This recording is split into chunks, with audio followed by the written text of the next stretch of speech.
Hello student, good morning all of you. कल का जो चैप्टर था हमारा मेरी जीवन रेखा आत्मकथा महावीर प्रसाद द्विवेदी जी की, उसमें हमने कल पढ़े थे। पहले तो उन्होंने पहले जो भाग है उसमें बताया था कि अपने जीवन के 4 सिद्धांत निश्चित किए थे कि सबसे पहले मैं वक्त की पाबंदी करूँगा, सेकंड वाला था रिश्वत ना लूँगा, थर्ड वाला था अपनी ईमानदारी से काम करूँगा, और उसके बाद फोर्थ था कि ज्ञान वृद्धि के लिए सतत प्रयत्न करूँगा। तो इस प्रकार वे अपने जीवन में चारों प्रकार के कार्य जो है, जो नियम बनाए थे उसको उन्होंने किया। अब जब नौकरी कर रहे थे तो बोलते हैं कि जो मेरे बड़े अफसर हैं वो मुझ पर मेरे पे अत्याचार करें तो चलता है, परंतु वो जो छोटे कर्मचारी उन पर भी अत्याचार करवाना चाहते थे मेरे द्वारा। तो बोलते हैं कि आपको कल इतने बजे आना है, इतने जो कर्मचारी उनको लेकर। तो मैंने सोचा कि मैं तो कर सकता हूँ ये काम, परंतु मैं दूसरों पर अत्याचार करूँ, मेरे पर अत्याचार हूँ तो मैं सहन कर लूँगा, लेकिन अगर मेरे से छोटे जो अफसर हैं उन पर अत्याचार होगा तो मैं ये सहन नहीं कर सकूँगा। इस प्रकार उन्होंने अपनी नौकरी से क्या कर दिया, इस्तीफा दे दिया या त्यागपत्र दे दिया, और फिर घर आकर अपनी पत्नी को बताया। तो पत्नी ने कहा कि नहीं, बिल्कुल तुमको ये दोबारा फिर जो वहाँ के अफसर लोग हैं, जो बड़े साहब हैं, उनको फिर से उनको नौकरी पर बुला रहे थे, परंतु वो जाना नहीं चाहते थे। और पत्नी से पूछा तो पत्नी ने भी कहा कि क्या थूक कर भी कोई चाटता है, मतलब कि बताना चाह रही थी कि एक बार तुमने नौकरी छोड़ दिया तो अब छोड़ ही दो। वैसे भी जो इंडियन प्रेस थी या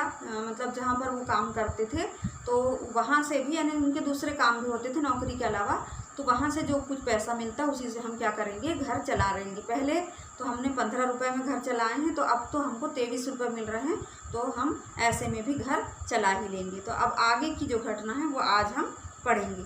मेरे पिता ईस्ट इंडिया कंपनी की एक पलटन में सैनिक या सिपाही थे।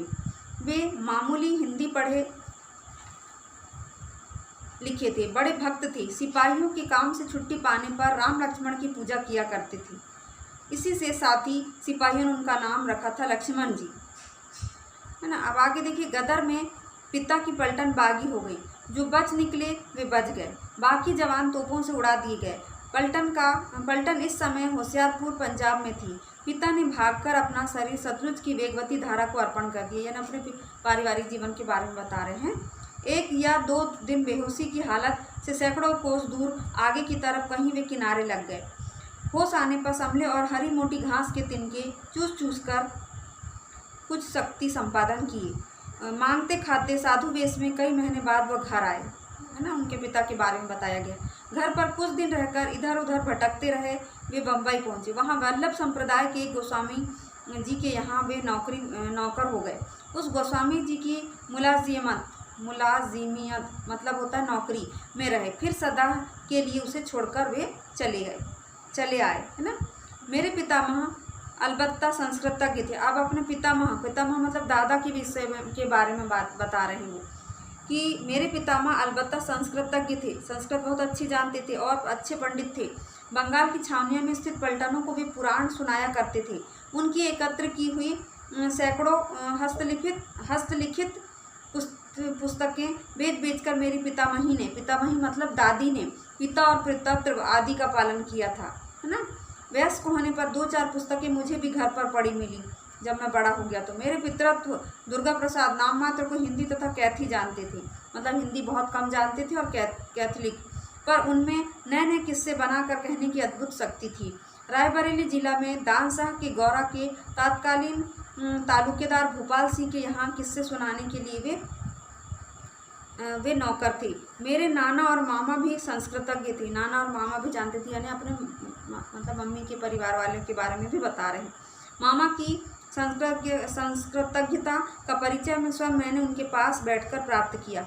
नहीं कह सकता शिक्षा प्राप्ति की तरफ प्रवृत्ति होने का संस्कार मुझे किससे प्राप्त हुआ, मतलब नाना मामा और दादा दादी सब लोग से उन्हें कुछ ना कुछ सीखा। इसलिए कहते हैं कि मैं किसी एक को इसका श्रेय नहीं दे सकता, पिता से या पितामह से, है ना, यानी या पिताजी से या दादा से, या अपने ही किसी पूर्वज के कृत कर्म से। बचपन से ही मेरा अनुराग तुलसीदास की रामचरित मानस और ब्रजवासी दास के ब्रज विलास पर हो गया। फुटकर कवित्व भी मैंने सैकड़ों कंठ कर लिए थे, छोटे छोटे मतलब। होशंगाबाद में रहते समय भारतेंदु हरिश्चंद्र के कवि वचन सुधा और गोस्वामी राधाचरण के एक मासिक पत्र ने मेरे उस अनुराग की वृद्धि कर दी। वहीं मैंने पिंगल का पाठ पढ़ा, यानी राजस्थानी मिश्रित भाषा, पिंगल का पाठ है ना। फिर क्या था, मैं अपने को कवि ही नहीं महाकवि समझने लगा। मेरा यह रोग बहुत समय तक ज्यों का त्यों बना रहा। झांसी आने पर जब मैंने पंडितों की कृपा से प्राकृतिक कवियों के काव्यों का अनुशीलन किया, तब मुझे अपनी भूल मालूम हो गई और छंदोबद्ध प्रलापों के जाल से मैंने सदा के लिए छुट्टी ले ली। अब बोलते हैं, पर गद्य में कुछ ना कुछ लिखना जारी रखा, मतलब कविता लिखना बंद कर दिए और गद्य में लिखने लगे। संस्कृत और अंग्रेजी की पुस्तकों के कुछ अनुवाद भी मैंने किए। जब मैं झांसी में था तब वहाँ के तहसीली स्कूल के एक अध्यापक ने मुझे कोर्स की एक पुस्तक दिखाई। नाम था तृतीय रीडर। उस पुस्तक का नाम क्या था? तृतीय रीडर। इस प्रकार के क्वेश्चन आते हैं बच्चों, उसको ध्यान रखना है और अंडरलाइन कर लेना है। आगे देखिए, उसमें मुझे बहुत से दोष दिखाए। उस समय तक मेरी लिखी हुई कुछ समालोचनाएं प्रकाशित हो चुकी थी, यानी आलोचनाएं जो थी वो प्रकाशित होगी। जैसे कि कोई लोग जो बुक लिखते हैं, किताबें लिखते हैं, तो उसमें जो भी कमी रहती है तो ये उसको पूरी कर देते थे, उसको बताते थे कि आपने ये गलत लिखा है इसमें। इसको क्या बोलते हैं? समालोचना या आलोचना। इससे उस अध्यापक ने मुझसे उस रीडर की भी आलोचना लिखकर प्रकाशित करने को आग्रह किया। मैंने रीडर पढ़ी और अध्यापक महाशय की शिकायत को ठीक पाया। नतीजा यह हुआ कि उसकी समालोचना मैंने पुस्तकाकार के रूप में प्रकाशित की। इस रीडर का शिष्यत्वधारी यानी स्वामी मालिक था प्रयाग का इंडियन प्रेस, यानी ये जो पुस्तक वहाँ पर कहाँ पर छपी थी? प्रयाग का इंडियन प्रेस, प्रयाग के इंडियन प्रेस। अतएव इस समालोचना की बदौलत उसने सरस्वती पत्रिका का संपादन कार्य मुझे दे डालने की इच्छा प्रकट की। मैंने उसे स्वीकार कर लिया। यह घटना रेल की नौकरी छोड़ने के 1 साल पहले की थी, है ना। तो उसी को अब वो जो खाली समय है, अब नौकरी पे तो जा नहीं रहे हैं, तो ये सब क्या करने लगे?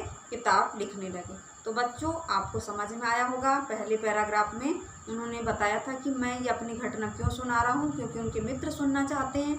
फिर उसी के अंतर्गत उन्होंने अपना बताया बचपन के बारे में कि परिवार का क्या वातावरण कैसा था, 10 रुपये मासिक वेतन मिलता था, फिर मैंने 15 रुपये की नौकरी कर ली, फिर इस प्रकार मुझे 50 रुपये का मासिक वेतन मिला। फिर मैंने अपने जीवन के 4 आदर्श निश्चित किए। उसके बाद फिर उन्होंने बताया कि मैं नौकरी करने लगा तो मेरे बड़े अफसर मेरे पर तो अत्याचार करते थे, छोटे कर्मचारी पर भी मुझसे अत्याचार करवाना चाहते थे, तो ये मुझे मंजूर नहीं था। इस प्रकार मैंने नौकरी छोड़ दी और उसके बाद फिर जो खाली समय था उसमें मैंने, मतलब नौकरी करने के पहले भी मैंने किताबें जो है लिखने का काम किया था। तो वैसे ही उन्होंने बताया कि अब जब खाली समय है तो वो उन किताबों को लिखने के लिए तैयार होने लगे। और उसी बीच उन्होंने अपने पिता के बारे में बताया, अपने दादा दादी के बारे में बताया, नाना और मामा के बारे में बताया कि बहुत सभी लोगों से मैंने कुछ ना कुछ सीखा। इसीलिए मैं उनका श्रेय जो है एक किसी व्यक्ति को नहीं दे सकता, क्योंकि मैंने सभी से सब कुछ सीखा था। और इस प्रकार बहुत सारी आलोचनाएं करते थे। तो उनके स्कूल के एक जो प्रिंसिपल है, प्राचार्य है, उन्होंने भी उन्हें उसकी समालोचना, जो किताब है उसकी समालोचना करने के लिए कहा। और इस प्रकार उन्होंने उस पुस्तक की भी समालोचना की।